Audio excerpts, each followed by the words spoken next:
सभी को मेरा प्रणाम, नमस्ते। राम प्रभु जी। अरे प्रभु जी, आ, तो कैसा लगा आप? बहुत अच्छा प्रभु जी। है ना? तो मतलब सुबह में वही। हाँ प्रभु जी। तो बहुत बढ़िया, रोज सवेरे खाए हो? जी प्रभु जी। है ना? तो बड़े बड़े अभी तो अच्छे अच्छे मार्केट में आ रहे हैं। हाँ जी प्रभु जी।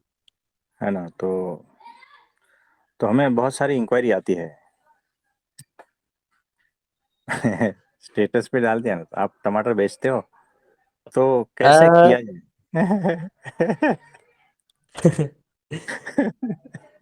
कैसे किया जाए बताओ। क्या तो प्रभु जी, मतलब स्टेटस पे मुझे समझ में नहीं आया। आप नहीं समझ पाओगे। तो ये छोटी छोटी चीजें नहीं समझ पाओगे तो देखो बड़ी चीज कैसे समझ पाओगे। है ना? कोई नहीं तो। अरे छोटी टमाटर जैसी तो चीज है। उसमें कौन सा रॉकेट साइंस है? काटा खाया, बात खत्म। जी प्रभु जी। है ना? कितना समय बचता है बताओ। जी प्रभु जी। है ना? सुबह में देखो, बहुत सारी जफा करते हैं ना। हाँ जी प्रभु जी। सुबह का नाश्ता देखो, सब लोगों के घर का कितने परेशान होते हैं नाश्ते के लिए। जी प्रभु जी। होते हैं या नहीं बताओ? जी प्रभु जी बिल्कुल। और काफी समय जो है ना उसी में ही चला जाता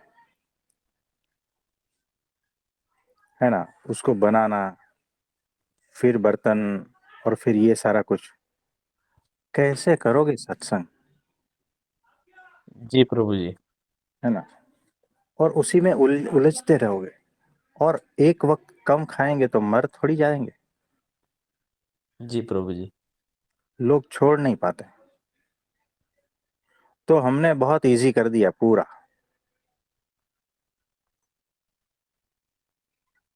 ऐसी चीज लो, काटो खाओ, बात खत्म। है ना? कोई झंझट ही नहीं। जी प्रभु जी। तो इस तरह से करना है। जी तो प्रभु जी देखो मैं समझ। जीवन जो है ना, जीवन को सरल करना है, सरल, कॉम्प्लेक्स नहीं बनाना है।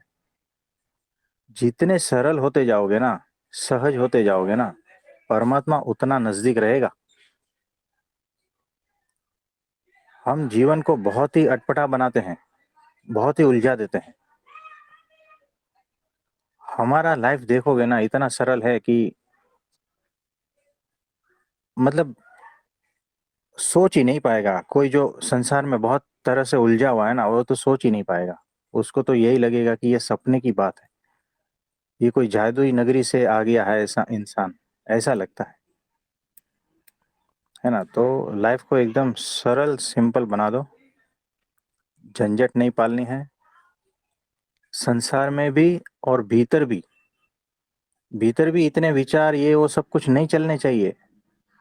एकदम सिंपल सरल बना दो उसको भी। है ना? तो ये बात है। मेरा प्रश्न है कि लोग धोखा क्यों देते हैं? हम उनकी सेवा करते हैं निस्वार्थ, उनका भला चाहते हैं, फिर भी धोखा देते हैं। संसार हो चाहे आध्यात्मिक हो, संसार में तो समझ में आता है कि स्वार्थ होता है, लेकिन आध्यात्मिक में समझ में नहीं आता है क्यों देते हैं, क्योंकि वहां तो हमारा एक ही भाव रहता है, जैसे हमारा कल्याण हो रहा है उसका भी हो। इस पर बताइए। तो देखो, ये है ही ऐसा, संसार बनाया ही ऐसा गया है, यहाँ धोखा मिलेगा ही। क्योंकि देखो, हमने जो है अपेक्षाएं बांध ली है।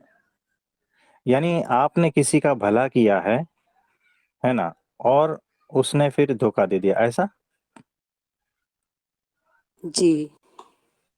है ना? यानी आप उनकी मदद करना चाहते हो, आपने उनकी मदद की है, चाहे पैसों से या संबंध से या किसी भी तरह से। और फिर अचानक जो है, एक दिन पता चलता है कि अरे वो तो भाग गया, पैसा लेके भाग गया। है ना? तो ऐसा ही होता है, जब हमें जरूरत पड़ती है तब वो काम नहीं आता है। ऐसा ना? तो देखो नहीं, कैसा ऐसा है। नहीं है कि ज़रूरत पड़े काम आए, ऐसे ही धोखा दे देता है, समझ भी नहीं आता है, कोई भी बात नहीं होती है फिर भी। हाँ, तो देखो कैसा है, धोखे का मतलब यही होता है कि हमने कुछ अपेक्षाएं रखी थी, वो अपेक्षाएं पूरी नहीं हुई, इसको ही हम धोखा बोलते हैं ना। धोखा हम किसको बोलते हैं? यही तो है कि मैंने उसकी मदद की तो कम से कम वो हमें छोड़ के तो नहीं जाना चाहिए। हमारी जरूरत है तब हमें वो कम से कम फोन करके पूछना तो चाहिए, है ना। यानी थोड़ा भी एक्सपेक्टेशन, थोड़ा भी हमें अपेक्षा है, तब तक हमें धोखा मिलेगा ही। संसार में तो ऐसा ही है। और जो लोग संसार से अध्यात्म में गए हैं वो लोग हैं तो संसारी ही, नाम सिर्फ अध्यात्म का दे रहे हैं, तो धोखा वहां पर भी मिलेगा। आप समझे? यानी अध्यात्म के नाम पर भी धोखा ही मिलेगा, क्योंकि जो लोग अध्यात्म में है वो लोग है तो संसारी ही ना, माया से पार अभी थोड़ी हुए हैं। तो ये ऐसा है, तो धोखा सहज यहाँ पर, जैसे हवा कितनी सहज सुलभ है, वैसे धोखा यहाँ सहज सुलभ है ना। एक गिलास पानी मांगो तो फ्री में मिल जाता है, वैसे ही धोखा यहाँ फ्री में मिल जाता है, हर तरह से है। आप जहां जहां पर भी जो है ना अपेक्षाएं रखोगे, वहां वहां से धोखा मिलेगा। और जहां पर भी अपेक्षा नहीं है तो धोखा मिलने की कोई गुंजाइश ही नहीं है, कोई चांस नहीं है। ऐसा है, आप समझे। तो हमारा जो है तादात्म्य अपेक्षा से बंध गया है, और हमारा माइंड पैटर्न कुछ इस तरह से काम करता है, इसीलिए हम जो है ना इस धोखे में ही पड़े रहते हैं। हमारे हिसाब से चीजें जब नहीं होती है तब हम उसको धोखा मान लेते हैं, किसी भी संबंध में, चाहे वो सांसारिक संबंध हो या आध्यात्मिक संबंध हो। हमारे हिसाब से नहीं चलते हैं तो धोखा दिया, ऐसा ही होता है। हमने कुछ अपेक्षाएं रखी थी और परमात्मा ने उस अपेक्षाओं को पूर्ण नहीं किया, तो भी हम कहते हैं कि परमात्मा तो धोखेबाज है। तो ये होता है, ये हमारा माइंड का एक प्रकार का, क्या बोलते हैं, सिस्टम है, ऐसा ही है। इसी प्रकार से ही काम करता है सबके माइंड का, है ना। तो यहाँ धोखा मिलना बहुत आसान है, क्योंकि अपेक्षाएं बहुत आसान हो जाती है ना। तो जिसकी भी मदद कर लो ना, भूल जाना। तो जब भी आप किसी की मदद करो तो कुछ बातें जो है ना माइंड में रखना है। वो कौन सी बातें? कि मैंने मदद की है, अब वो मुझे थैंक यू भी नहीं बोलेगा तो चलेगा। यानी थैंक यू की भी अपेक्षा नहीं रखनी है, फिर उससे और एक स्टेप आगे बढ़ जाओ। हमें उसकी मदद की है तो उसकी मदद के बदले में वो मुझे गालियां दे सकता है, तो उसका भी माइंड में रखना कि वो गालियां भी दे सकता है मेरे मदद करने के बाद भी।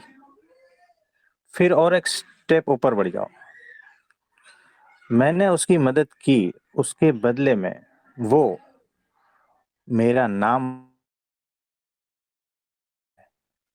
सब जगह पर, मेरे बारे में झूठी अफवाहें फैलाकर मुझे बदनाम कर सकता है। यहाँ तक का भी जो है ना अपेक्षा रखना ही, ये ऐसा भी हो सकता है जहां जहां मैं मदद करता हूं वहां वहां ऐसा होता है।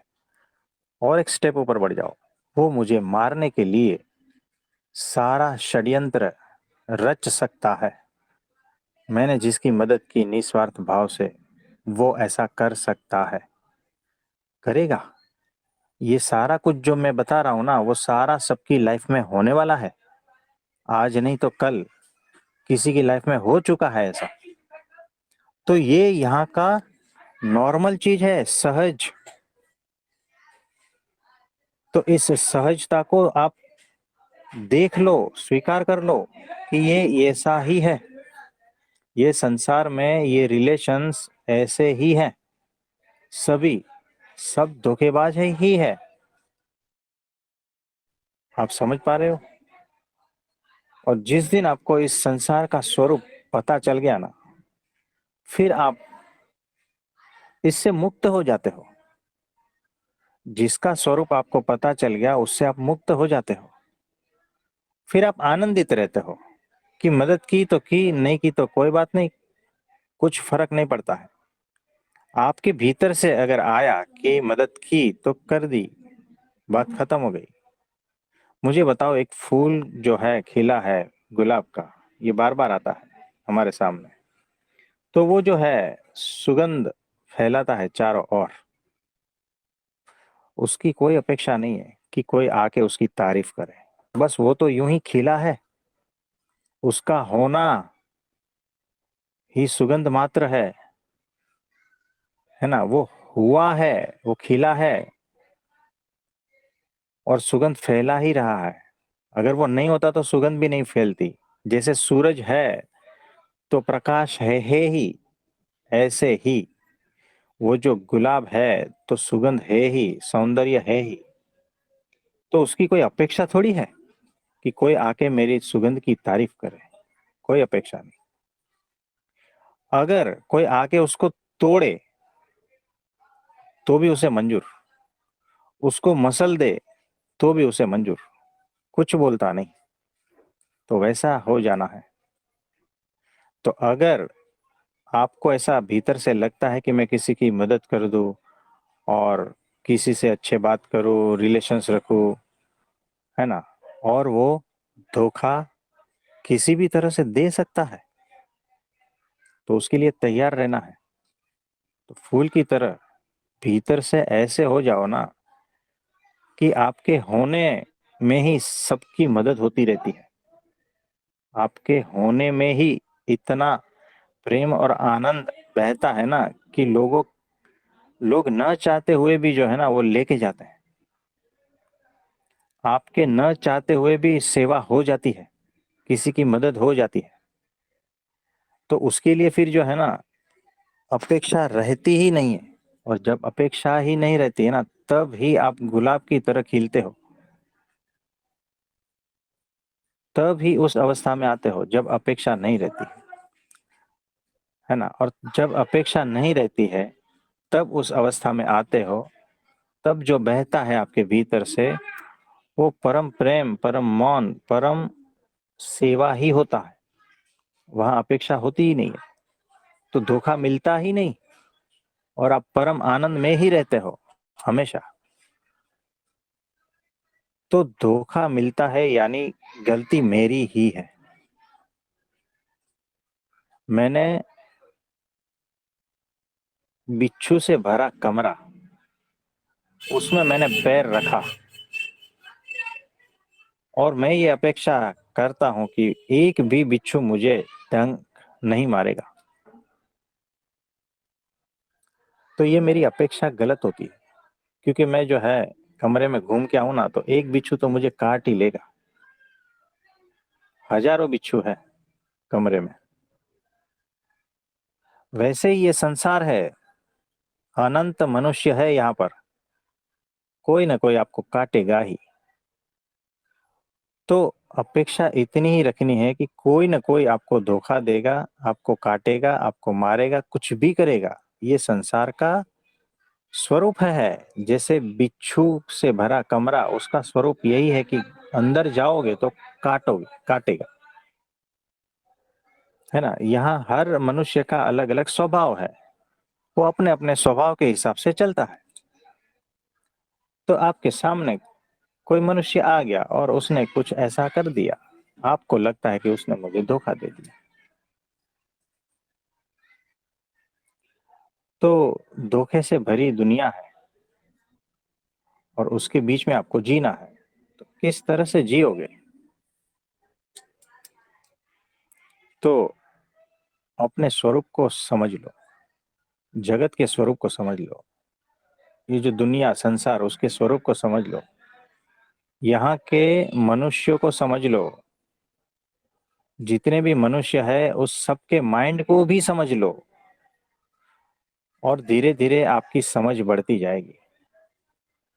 और जैसे जैसे धोखे मिलते जाएंगे आप होश में आते जाओगे और समझ बढ़ती जाएगी।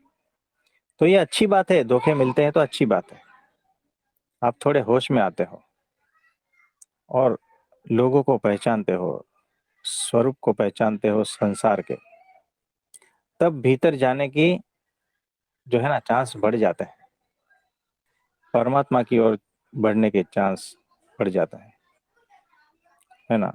तो धोखा जरूरी है, बिना धोखे के आप आगे नहीं बढ़ोगे, है ना। बिना धोखे के आपको चोट नहीं पड़ेगी, जब तक चोट नहीं पड़ती है तो होश में कैसे आओगे। तो उसका धन्यवाद कह देना है आपको। तो और कुछ पूछना चाहोगे? जी, जैसे आपने बोला कि धोखा देना अच्छा है, तो फिर जो इंसान धोखा देते हैं, फिर वो आते हैं, सॉरी बोलते हैं, फिर हेल्प लेते हैं, फिर धोखा वो देते हैं, फिर सॉरी बोलते हैं, फिर हेल्प लेते हैं, तो क्या वो मेरी अच्छाई का फ़ायदा उठाते हैं? क्योंकि मेरा स्वभाव ऐसा है कि अगर मेरे पास कोई हेल्प के लिए आता है तो मैं मना नहीं कर पाती, चाहे वो कितना भी धोखा दे। मैं उस धोखे को भूल जाती हूँ, बस मेरा रहता है कि मुझे उसकी हेल्प करनी है, और हेल्प के बदले ये नहीं रहता है कि मैं उससे हेल्प लूँ। तो देखो कैसा है कि ये आपकी अच्छाई है और आपकी अच्छाई का कोई फायदा उठा रहा है, ये ऐसा है ना। तो देखो इसमें भी लिमिट रहती है, हम संसार व्यवहार में है, हमें लिमिट रहती है। तो अगर हमें पता चलता है कि वो जो सामने वाला है वो हमेशा इसी तरह से हमारा फायदा उठाता है, तो एक लिमिट होती है, तो वहां तक ठीक है, उसके बाद में आप उसको ना बोल सकते हो। अगर वो रो कर आता है तो नहीं है, आप हेल्प करो, आप कर सकते हो। अगर तो फिर क्या करूं मैं? मतलब जो अंदर है करुणा भाव उसको एक साइड रखूं, दिमाग का देखो इस्तेमाल करूं, क्या करूं? देखो अगर 3-4 बार होता है ना, तो आप समझ जाना कि ये जो है ना सुधरने के मूड में नहीं है, ये बेहोश है। और बेहोश है तो उसको जगाना है, तो चोट तो जरूरी है उसको भी। तो कुछ ऐसा करना है ताकि वो थोड़ा होश में आ जाए, है ना।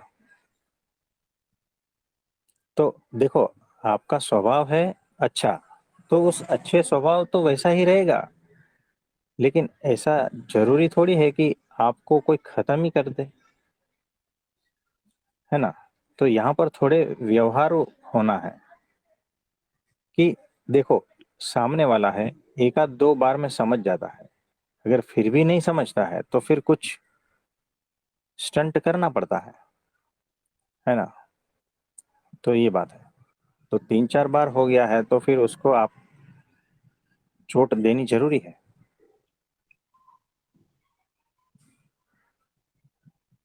आप समझे।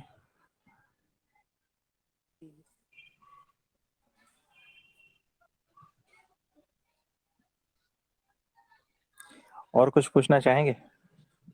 नहीं, इससे तो यही है ना कि भगवान के अलावा किसी पर यकीन मत रखो। लोग बोलते हैं कि भगवान को भी उल्टा सीधा बोलते हैं, लेकिन मैं मेरे भी परीक्षाएं आई हैं, तो लेकिन मैंने कभी भगवान को ब्लेम नहीं किया। कभी भी मेरे साथ बुरा होता है तो हमेशा मैं यही बोलती हूँ ये मेरे कर्म है। अगर अच्छा होता है तो मैं बोलती हूँ ये भगवान की कृपा है। तो मेरे बच्चे भी बोलते हैं कि अच्छा में भगवान की कृपा कैसे है, तो मैं उनको भी टोकती हूँ नहीं, अच्छे में भगवान की कृपा है और बुरे हमारे कर्म है। तो मैंने कभी भी भगवान को गलती नहीं दी है, अपने आप को ही दिया है कि जन्मों में करके आए होंगे वो भुगत रहे हैं। तो तो मतलब संसार से हटा के सिर्फ भगवान पर दृष्टि एकाग्र करनी है, इसका ये एक हाँ ही जी, उपाय है ना। हाँ जी, यही है कि जो भी यहाँ पर कुछ हो रहा है परमात्मा की ही कृपा है, उनका ही करता धरता सब वही है। तो बड़ी अच्छी समझ है आपकी, है ना। और कुछ पूछना चाहेंगे? इतना ही था बस। विनती आपसे आशीर्वाद देना, जो परमात्मा को लेके समझ है वो हमेशा बनी रहे, कितनी भी टेस्टिंग आए, बस परमात्मा पर हाँ कभी जी, भी ना समझ ना बनो। हाँ जी। तो देखो आज होली है, तो जी। आज सभी को, सभी के जीवन में अनंत रंग, अनंत खुशियाँ, अनंत आनंद, अनंत उत्सव, उमंग, सब कुछ सभी के जीवन में उतरे, ऐसा भगवान से प्रार्थना करते हैं। और कल है छुट्टी, तो आप सभी का बहुत बहुत धन्यवाद और सभी को मेरा प्रणाम, नमस्ते।